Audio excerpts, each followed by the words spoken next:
3 moyens de faire la conversation avec n'importe qui. Parfois on est confronté à une situation où on a envie de parler à quelqu'un mais on ne sait pas comment s'y prendre. On peut se sentir un peu bloqué. Donc je vais te partager dans cette vidéo 3 moyens simples qui ont fait leur preuve avec le temps dans différents pays, différentes cultures et dans différentes langues que j'ai pu employer et qui ont fonctionné. Il n'y a pas d'ordre défini, il y en a certains que tu peux utiliser ensemble, d'autres aussi, mais ça peut faire bizarre. Donc le premier moyen de communiquer, de rentrer en conversation avec n'importe qui, c'est le compliment. C'est très rare qu'une personne ne veut pas te parler quand la première chose que tu lui dis, c'est un compliment. Par contre, il faut préciser que les compliments qui ont du sens pour les gens ne sont pas reliés à leur forme physique, mais à ce qu'ils ont décidé de faire, de porter ou ce qu'ils ont accompli. Exemple, tu dis à quelqu'un qu'il est beau ou qu'elle est belle, cela n'aura pas le même impact chez cette personne que si tu lui fais un compliment sur ses habits, ou sur le choix de la couleur de sa voiture, ou sur le choix de sa voiture, ou sur le choix de X ou quelque chose où cette personne a décidé. Parce que même si le physique est la conséquence de notre génétique, même s'il est la conséquence de ce que l'on mange également, en fonction de ce que tu manges, en fonction de ton hygiène de santé, du sommeil que tu as, du stress que tu as, ton physique n'est pas le même. Mais on va dire à 80%, il est influencé par ta génétique, donc tu ne l'as pas choisi. Par contre, les habits que tu portes, tu les as choisis. Le lieu dans lequel tu vis, tu l'as choisi. La voiture que tu conduis, tu l'as choisi. Donc faire un compliment sur quelque chose que la personne a choisi, ou même un repas. Ah, t'as commandé The Ocean Bowl, ah j'adore, il est trop bon aussi, enfin peu importe. Commenter et complimenter un choix de l'autre permet de casser la première barrière parce que la personne te voit comme étant quelqu'un d'agréable parce que tu valorises ses propres choix.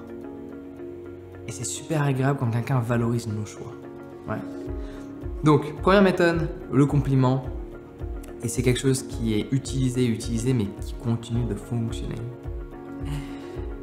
Deuxième moyen de rentrer en conversation avec qui que ce soit. C'est ce que j'appelle la technique de la recherche. Donc ça pourrait être vrai, comme ça peut être faux. Si tu vas souvent dans un même lieu et que tu vois quelqu'un, mais tu n'as pas le courage de lui parler, tu reviens dans ce même lieu la semaine d'après, tu vois cette personne, mais tu ne lui as toujours pas parlé. Et tu revois cette personne. À ce moment-là, quand tu vas la voir, tu peux lui dire « mais je t'ai pas déjà vu ? Je suis persuadé qu'on s'est déjà croisé. » Et forcément, cette dynamique de la recherche, donc là c'est dans un cas de figure où cela est vrai, mais tu peux aussi l'utiliser quand cela est faux. Je m'explique. Donc quand c'est vrai, la personne elle va se souvenir qu'elle a vu ton visage, etc. Donc il y a un lien qui se passe.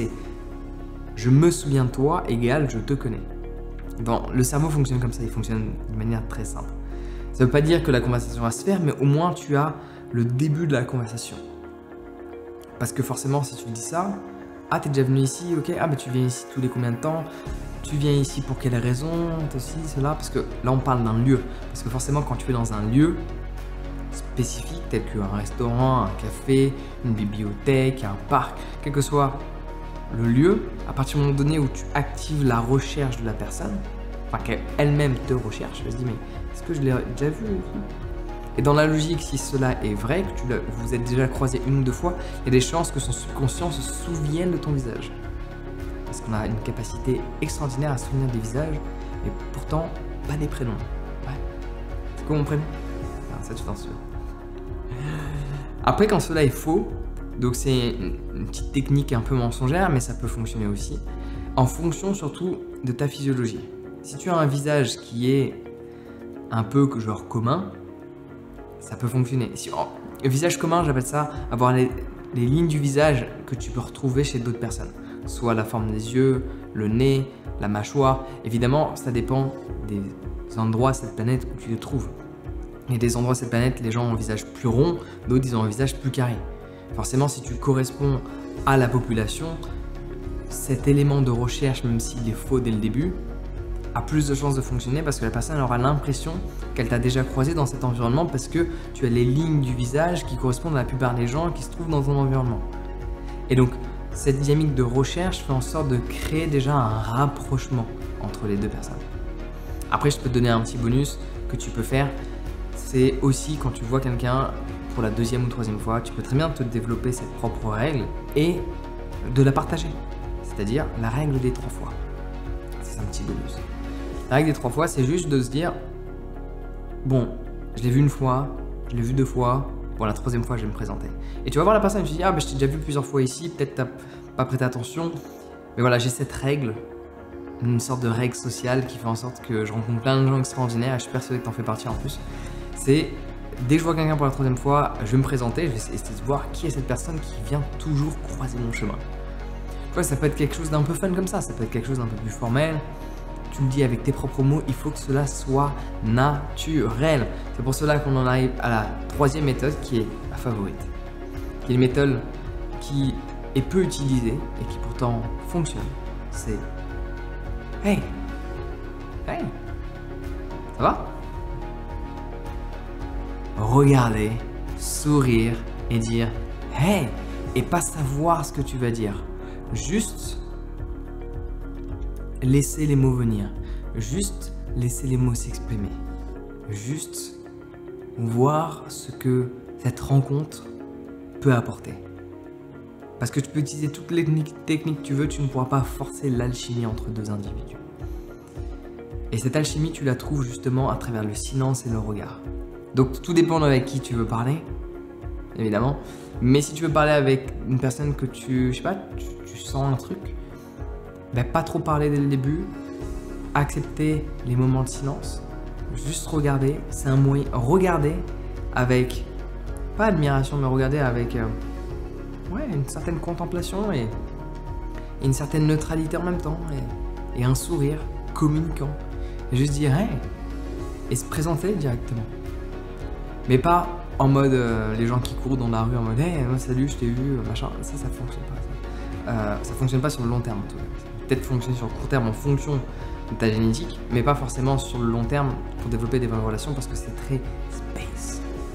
Par contre, quand tu es dans un environnement dit sociable, l'un des deux, je sais plus. Et pourtant, je dis plus en français ces derniers temps qu'en anglais, donc du coup, mon vocabulaire est censé tourner en français, quoi. À ce moment-là, le simple fait d'avoir un petit truc hey, si la personne est réservée, il va y avoir un hey, un espacement, mais l'avantage c'est que la conversation a déjà commencé. Parce que tu peux très bien à un moment donné, par exemple si tu es dans un café, te lever, aller faire autre chose, et parler à la personne, c'est pas pareil étant donné qu'il y a déjà eu une petite conversation. L'environnement aide énormément. En fonction de l'environnement dans lequel tu es, ça c'est ce que j'exprime dans ma formation sur la communication, en fonction de l'environnement dans lequel tu es, c'est plus ou moins propice. La personne elle-même est ouverte.